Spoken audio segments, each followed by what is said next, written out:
ഒരു പ്രോജക്റ്റ് എന്റെ ബഡ്ജറ്റിന് കിട്ടി. അങ്ങനെ ഞാൻ ടോക്കൺ കൊടുത്തു. But all of A sudden ഞാൻ ഫൈനാൻഷ്യലി നല്ലോണം സ്ട്രഗിൾ ചെയ്യാൻ തുടങ്ങി. ആസ്ട്രോ ടോക്സ് കഴിഞ്ഞ കുറച്ച് ദിവസങ്ങളായി സോഷ്യൽ മീഡിയയിൽ ചർച്ചയായിക്കൊണ്ടിരിക്കുന്ന പ്രധാന വിഷയം. ജനങ്ങളുടെ പ്രശ്നങ്ങൾ പരിഹരിക്കാനായിട്ട് ഇറങ്ങിയേക്കുന്ന ഓൺലൈൻ ജോത്സ്യൻ, അങ്ങനെ ഞാൻ വിശേഷിപ്പിക്കത്തുള്ളൂ. ജനങ്ങളുടെ നിസ്സഹായമായ അവസ്ഥയെ കയ്യിലെടുത്തുകൊണ്ട് ഇത്തരം ആപ്പുകൾ ഇന്ന് കോടികളാണ് സമ്പാദിച്ചു കൊണ്ടിരിക്കുന്നത്. ഒരുപാട് സെലിബ്രിറ്റീസുകൾ ഇത്തരം ആപ്പുകൾ പ്രൊമോട്ട് ചെയ്യുന്നുണ്ട്.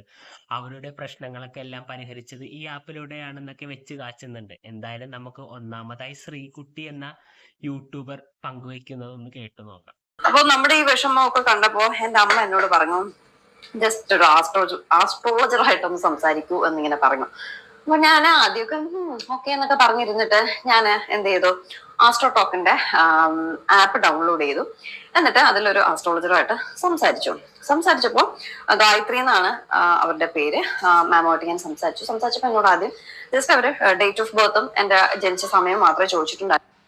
നിങ്ങളിവിടെ മനസ്സിലാക്കേണ്ടത്, ഡേറ്റ് ഓഫ് ബർത്ത് കൊടുത്ത് നമ്മൾ മെറ്റ എഐനോടോ ചാറ്റ് GPT-നോടോ ഭാവി പറയാൻ പറഞ്ഞാൽ അവരും പറയും. ഈ ആസ്ട്രോ ആപ്പ് തന്നെ വേണമെന്നില്ല. കാരണം ഇതെല്ലാം ഒരു AI ടൂളിലാണ് പ്രവർത്തിക്കുന്നത്.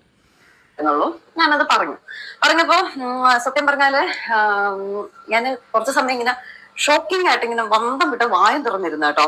കാരണം അവര് എന്റെ ലൈഫിലുള്ള ഫിനാൻഷ്യൽ പ്രോബ്ലംസും അതുപോലെ തന്നെ നമ്മുടെ വീടിന്റെ ബുദ്ധിമുട്ടും ഒക്കെ ഇങ്ങോട്ട് പറയുന്നുണ്ട് കേട്ടോ. അപ്പൊ ഗൈസ്, എനിക്ക് കാമുകിയില്ല, പക്ഷെ ഞാൻ മെറ്റൈനോട് സെർച്ച് ചെയ്ത് എനിക്ക് കാമുകിയുണ്ട്, ഞങ്ങളുടെ കല്യാണം നടക്കുമോ എന്ന് ചോദിച്ച്. അപ്പം മെറ്റൈ പറഞ്ഞത് എൻ്റെ കാമുകി ചെന്നൈയിലുണ്ട്, അവളുടെ പേര് കാർത്തിക എന്നാണ്. അങ്ങനെ ഒരാളെ എനിക്കില്ല. കാരണം ശുദ്ധ വിപരീതമാണ് ഇവർ പറയുന്നത്. ഒരിക്കലും വിശ്വസിക്കരുത്. അങ്ങനെ ആലോചിച്ചു, നമ്മുടെ കാര്യങ്ങൾ അവർക്ക് എങ്ങനെ അറിയാം എന്നുള്ള ഒരു ചിന്തയായിപ്പോ എനിക്ക്. എന്നിട്ട് ഞാൻ ഡീറ്റെയിൽ ആയിട്ട് നമ്മുടെ ലൈഫിലെ ബുദ്ധിമുട്ടുകളും കാര്യങ്ങളും ഒക്കെ അവരോട് ഷെയർ ചെയ്തപ്പോ അവര് കുറച്ച് കാര്യങ്ങള്, ഒരു 2 സൊല്യൂഷൻ എന്നോട് പറഞ്ഞു. ഒരു 9 ദിവസം, ഒരു 9 days ഇതൊന്ന് ഫോളോ ചെയ്യാൻ. സൊല്യൂഷൻ എന്താണെന്ന് വെച്ചാൽ, ഈ ആപ്പ് ഒന്ന് പ്രൊമോട്ട് ചെയ്യും, അപ്പോൾ കുറച്ച് കാശ് കയ്യിൽ തരാമെന്ന് പറഞ്ഞ്. അപ്പോൾ അവർക്ക് അവരുടെ പ്രശ്നങ്ങൾ പരിഹരിക്കാനുള്ള തുക കിട്ടി, അത്രേ ഉള്ളൂ. ഓക്കെ ശരി, ഞാനതിൽ വലിയൊരു ഇൻട്രസ്റ്റ് ഒന്നും കാണിച്ചില്ല. എന്നിട്ട് അവര് പറഞ്ഞു, ഇത്ര ദിവസം കഴിയുമ്പോൾ ഈ ഒരു ടൈമില് നിങ്ങൾക്ക് അവിടെ ടോക്കൺ കൊടുക്കാൻ പറ്റും. ആ സ്ഥലം നിങ്ങൾ അഡ്വാൻസ് കൊടുക്കും. നെക്സ്റ്റ് ഇയർ ഇന്ന മാസം നിങ്ങൾ വീട് സ്വന്തമാക്കും. നിങ്ങൾ ആ വീട്ടിൽ സ്ഥലമൊക്കെ വേണമെങ്കിൽ നമ്മളൊരു റിയൽ എസ്റ്റേറ്റ് ബ്രോക്കറെ കണക്ട് ചെയ്ത് അവരെല്ലാം സെറ്റ് ചെയ്ത് തരും. അല്ലാതെ ഇത്ര ആപ്പുകളിലേന്ന് ആവശ്യമില്ല. എന്തിനാണ് ഇങ്ങനെ കിടന്ന് തള്ളി മറിക്കണത് എന്നൊക്കെ പറഞ്ഞു. അപ്പോഴും ഞാൻ വലിയ കാര്യമായിട്ട് കൊടുത്തില്ല. പിന്നെ നമ്മൾ അത്രയും ബുദ്ധിമുട്ടായതുകൊണ്ട് ഒരു അവസാന പിടിവള്ളി എന്നുള്ള രീതിയിൽ ഞാൻ ശരി അവർ പറഞ്ഞ രീതിയിൽ 9 ദിവസം ആ ഒരു 2 സൊല്യൂഷൻ അവർ പറഞ്ഞ കാര്യങ്ങൾ ചെയ്തൊരു 17-18 days ആയപ്പോ അവർ പറഞ്ഞ അതേ ആ ഒരു ഡേറ്റില് നമുക്ക് ഈ ഒരു പ്രോപ്പർട്ടിക്ക് അഡ്വാൻസ് കൊടുക്കാൻ പറ്റി. അതിനെക്കാട്ടി സന്തോഷം, അടുത്ത വർഷം അവർ ആ പറഞ്ഞ സമയം ആ മാസത്തിൽ തന്നെ നമുക്ക് ഈ വീട്ടിൽ കേട്ടില്ലേ? ശ്രീകുട്ടി പറയണത് എന്താണ്? വീടെന്ന സ്വപ്നം നടന്നതും ഫൈനാൻഷ്യൽ പ്രശ്നങ്ങളെല്ലാം മാറിയത് ഈ ആപ്പിലൂടെയാണെന്നാണ്. എന്തായാലും നമുക്ക് ബിഗ് ബോസ് താരം നൂറയും കൂടി പറയുന്നത് കേട്ടിട്ട് ബാക്കി കാര്യങ്ങൾ കമ്പയർ ചെയ്ത് പറയാം. ഹായ് ഗൈസ്, നിങ്ങൾക്കറിയാം ഞാനൊരു പ്രൈവറ്റ് പേഴ്സൺ ആണ്. ബട്ട് ഇന്ന് നിങ്ങൾക്ക് ഒരു സർപ്രൈസ് ഉണ്ട്. എന്താന്നല്ലേ? Welcome to my home tour. 13 years ആയിട്ട് ഞാൻ റെന്റഡ് ഹോമിലായിരുന്നു നിന്നത്. അതുകൊണ്ട് തന്നെ ഒരു വീട് എടുക്കാൻ പറഞ്ഞത് എനിക്ക് ബിഗ്ഗസ്റ്റ് ഡ്രീം ആയിരുന്നു. ഒരു വീട് എടുക്കാൻ പറഞ്ഞത് അത്ര ഈസി ജോബ് ആയിരുന്നില്ല. ഒരുപാട് ഞാൻ സാക്രിഫൈസ് ചെയ്തിട്ടുണ്ടായിരുന്നു. നൈറ്റ് ഷിഫ്റ്റ് ചെയ്തതും സേവിങ്സ് ഉണ്ടാക്കിയതും.